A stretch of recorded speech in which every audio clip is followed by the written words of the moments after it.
Vamos iniciar definindo o que é atitude filosófica. A atitude filosófica implica em levantar as razões para determinadas escolhas, em fazer sempre uma indagação, e quando se indaga, significa que não se aceita as coisas da forma como elas são explicadas, como se apresentam, como são justificadas.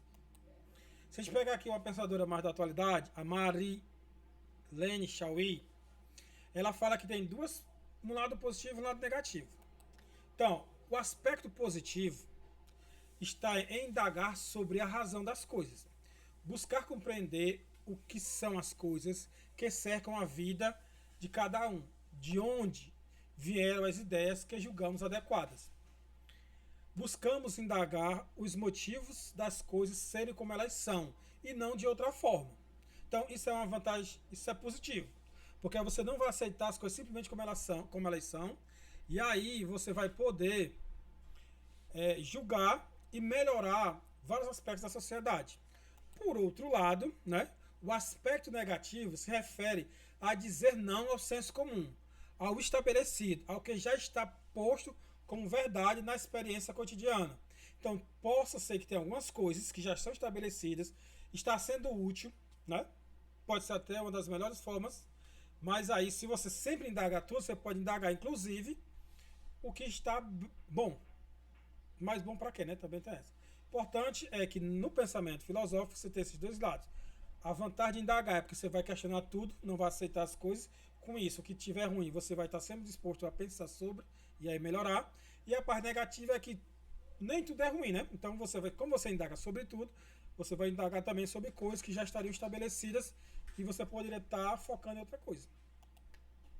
Então, Chauí afirma que a atitude filosófica requer tomar distância das coisas para analisá-las como se fosse a primeira vez que estivesse observando, que é não cair no cotidiano, né? Sair da zona de conforto. Então, diferentemente do senso comum, analisar as coisas sob o ponto de vista filosófico requer um método, uma forma, um jeito. Então, para a questão científica, né, nós temos um método científico. Está fundamentado na experimentação. A gente vai ver mais na frente. E o método filosófico está baseado no método filosófico. Atribui-se então a Aristóteles a definição do que a filosofia é a ciência de todas as coisas.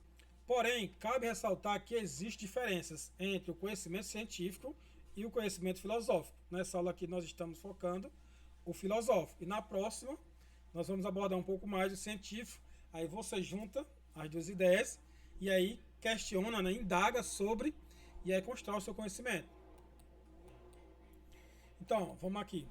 O conhecimento científico atinge os fatos concretos, positivos, perceptíveis pelos sentidos, utilizando para isso uma metodologia própria, que é o método científico.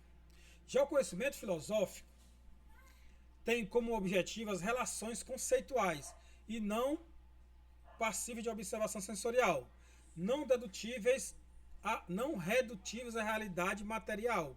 Ou seja, você exatamente transcende a questão material para refletir sobre coisas muito mais abrangentes, muito mais metafísicas, né?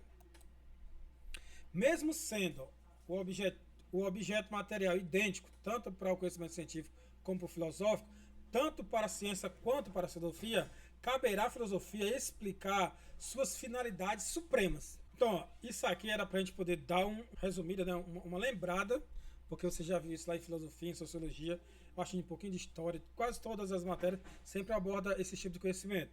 Então, só estamos aqui recapitulando, para a gente entrar lá mais na frente, na construção do nosso próprio conhecimento. Então, é um videozinho rápido. E para finalizar, o que é que eu queria com tudo isso? O conhecimento filosófico é imprescindível a qualquer área de atuação, já que a filosofia não é uma mera especulação sem objetivo. O ideal é que a reflexão filosófica se reflita nas práticas desenvolvidas pelo indivíduo, com vistas ao que representa o bem comum. Ou seja, esse pensamento filosófico, essa chamada reflexão, é para a gente ver se o que está acontecendo realmente está contribuindo para o bem comum. Então, Então essa foi a aula sobre o tipo de conhecimento filosófico. E aí eu vejo vocês na próxima sobre o conhecimento científico. Então até mais.